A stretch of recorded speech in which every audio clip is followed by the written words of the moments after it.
The heavy titanium doors of the Sector 9 combat lab hissed as they slid apart, releasing a pressurized gust of cold, sterile air. This wasn't just a military base. It was the world's most advanced training facility for clandestine operatives, a place where human limits were tested, broken, and rebuilt. If you're new here, make sure to subscribe and turn on notifications so you never miss a story of hidden power. Now, let's see how Rhea dismantled the elite Alpha Squad. Before we reveal the secret behind her victory, drop a comment and tell us where you are watching from. Rhea Thorne stepped into the hall, her presence almost unnoticeable. At 5'2" and barely 100 pounds, she looked like a technical assistant rather than a Tier 1 candidate. She wore a simple charcoal training suit. Her dark hair pulled back in a knot so tight it made her sharp features look even more severe.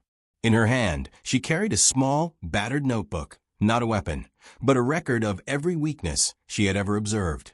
Around her, the facility was a symphony of aggression. Massive men, the elite of the elite, were slamming into heavy bags and sparring with robotic drones. They were built like tanks, their bodies covered in the scars of a dozen wars. They moved with a heavy, purposeful violence that shook the floor. "Look at this," a voice boomed from the center ring. Did the high school debate team get lost, or are we actually supposed to train with this child?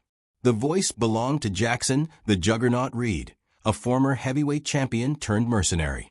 He stood 6'6", his torso a mountain of functional muscle. His teammates, a group of equally massive killers known as the Iron Circle, burst into laughter. Rhea didn't even glance in their direction. She walked to her assigned locker. Her movements, so quiet they didn't even register on the facility's high-sensitivity floor sensors. Rhea was a survivor of the blackout zones, the lawless territories where the weak were culled in the first week. She hadn't learned to fight in a gym. She had learned it from a blind grandmaster named Master Chin in a basement lit only by a single candle. Chin didn't teach her how to punch. He taught her how to feel. In one memory that often flashed in her mind, she was 8 years old, standing in a pitch-black room. Chun would swing a bamboo pole, and she had to move only when she felt the displacement of air. "If you see with your eyes, you are slow," he would whisper. "If you feel with your skin, you are the wind. The wind has no shape, Rhea. You cannot break what you cannot catch." During her first month at Sector 9, Rhea was simply the ghost. She was the one who was harassed, but never reacted. While the other recruits spent their free time boasting about their kill counts or lifting obscene amounts of iron, Rhea sat in the corner of the mess hall, her eyes fixed on her notebook. She wasn't writing poetry. She was documenting the gait, the reach, and the reaction times of every man in the room. Jackson Reed, however, couldn't stand her silence. To him, her calm was a personal insult to his dominance. He began a campaign of subtle psychological warfare. During the gravity training phase, where recruits had to perform combat drills in double gravity pressure, Reed would wait until Rhea was mid-move and then lean his massive weight against her, trying to pin her to the floor. Rhea would simply flow around him, her center of gravity shifting like water in a glass. "You don't belong here, Shadow," Reed hissed during a midnight endurance drill. "In the field, size is everything. You're just a liability." Rhea looked at him, her eyes as dark and unreadable as a deep well. "Size is just a bigger target, Jackson. And your right hip is stiff today. Cold weather makes the old pin in your bone ache, doesn't it?" Reed froze. He had never told anyone about the surgical pin in his hip. He lunged for her, but she was already gone, disappearing into the shadows of the barracks before he could even raise a hand. The training at Sector 9 became even more brutal. The next phase was the sensory deprivation chamber. The candidates were locked in a completely dark room filled with hidden obstacles and automated drones that fired non-lethal, but excruciatingly painful electric pulses.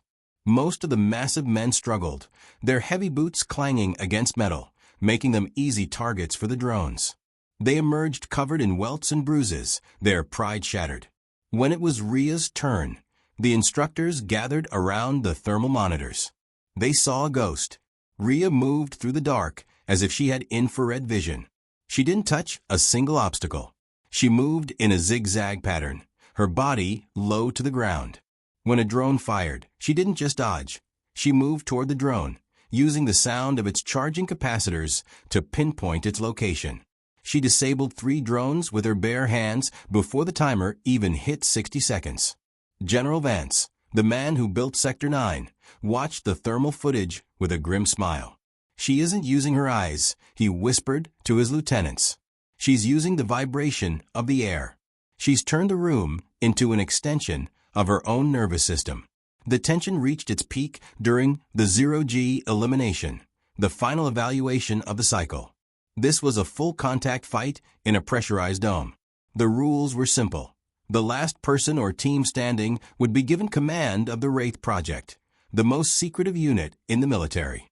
The dome hummed as the lights dimmed to a tactical red. The recruits filed in, the air thick with the smell of sweat and high-voltage electricity.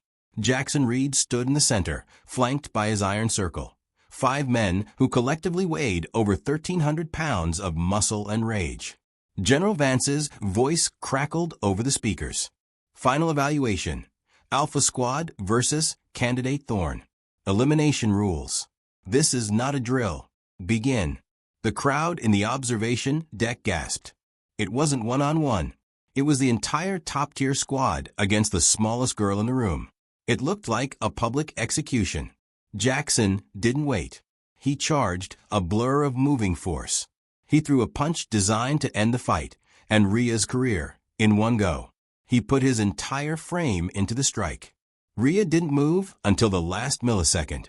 She used a pivot step, a move Masterchin had taught her when she was 10.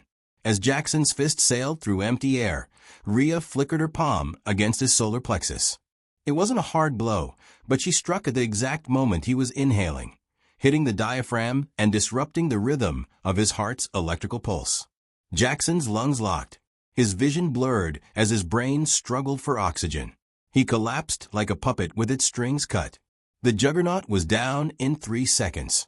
Infuriated, the remaining 5 members of the Iron Circle, led by a behemoth named Tank, rushed her simultaneously.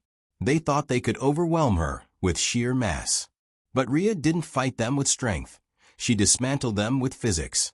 When Tank lunged, Rhea grabbed his massive wrist.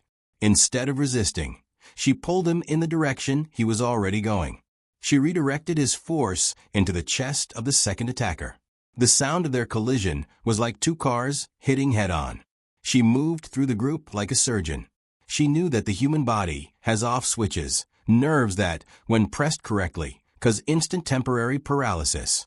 She struck the carotid sinus on the 3rd man, causing his blood pressure to drop so fast he fainted instantly. She used a crane strike to the vagus nerve of the 4th, sending his heart rate into a momentary spiral that dropped him to his knees. The 5th man tried to grab her from behind, but she drove her elbow into his solar plexus and followed with a heel strike to his common peroneal nerve on the leg. His leg gave out as if the bone had turned to jelly. In exactly 2 minutes and 48 seconds, the dome went silent. 6 of the most dangerous men in the world were lying on the mat. Some were gasping for air. Others were simply staring at the ceiling, their nervous systems rebooting from the precision strikes. Rhea stood in the center, her breathing as calm as if she were reading a book in a quiet library. She adjusted her charcoal suit, picked up her battered notebook, and looked up at the observation deck where General Vance was standing. "Evaluation complete," she said, her voice a cold, sharp blade that cut through the silence. General Vance stood up and began to clap, the only time he had done so in his 20-year career. "Thorn," he said, "report to command. You've been promoted to lead operative." 3 days later, Rhea stood on the flight deck of the carrier the Leviathan.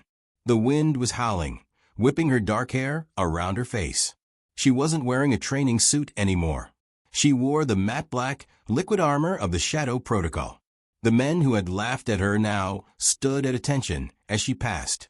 They didn't call her the child or the debate team. They didn't even dare to speak her name. They looked at the floor, their bodies still aching from the off switches she had flipped.